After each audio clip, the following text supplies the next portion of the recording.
Well, a very good afternoon to you, Dibal. And just coming right after President Uhuru Kenyatta's speech, where I can hear Professor Martin Kwagwanja even saying it is one of the president's best speeches this far. He has gone ahead to mention things that have happened in the later years and what our founding fathers have been able to do and where we are right now. And he says, the president, according to his speech, is that he has things to do and what he's going to take in his agenda. But right now I'm joined by ODM leader Raila Ondiga to just give a view of what his take home was on this speech and what actually do you think was it the best? Is there anything that could have been improved? What else would you have looked for in that particular speech? Today we are celebrating Madaraka Day, which is a very important calendar in our liberation. So I think the speech that the president made today really fits the occasion. And he has recalled the struggle for independence and the journey that this country has walked from 1963 to where we are today, and given very many examples of what has happened. I think that whoever wrote the speech did a good research, and it is fits this kind of occasion. It is a speech that basically takes us down the memory lane to where we started the journey and how we have walked that journey, the challenges, the ups and downs that this country has faced to where it is today, and also charting the way forward. How do you want to go? It's a reflection of what we discussed with him. This is really the basis of the BBI, and he has actually confirmed it in his speech.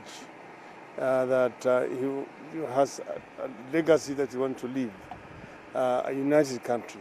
And this one here I share together with him. So in other words, what I've also picked up is that he is of the opinion that a referendum is almost inevitable, and this is actually speaking to your cause, what you have been advancing for quite some time now.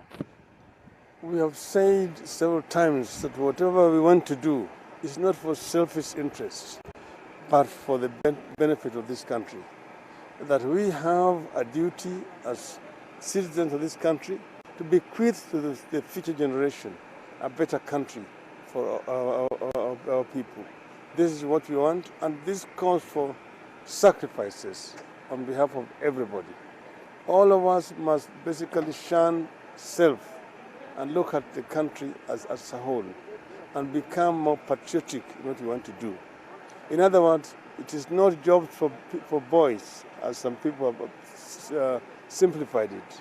It is just taking cognizance of where we've come, the challenges we have faced, and how we can solve those challenges, looking at our constitution order.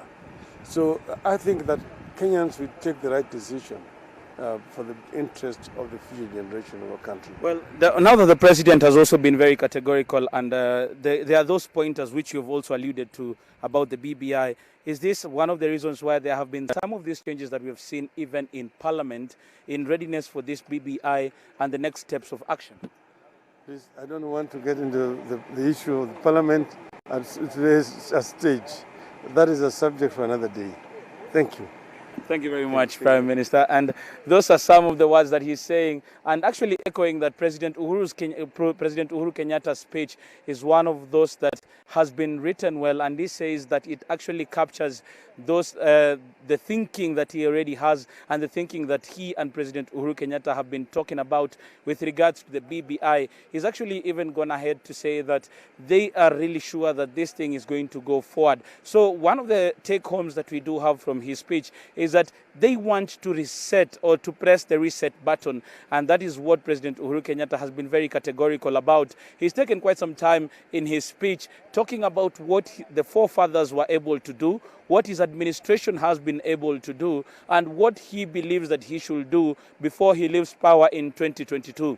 And one of the things that he's actually said is that they are not going to rewrite the constitution, but they are going to review the 2010 constitution.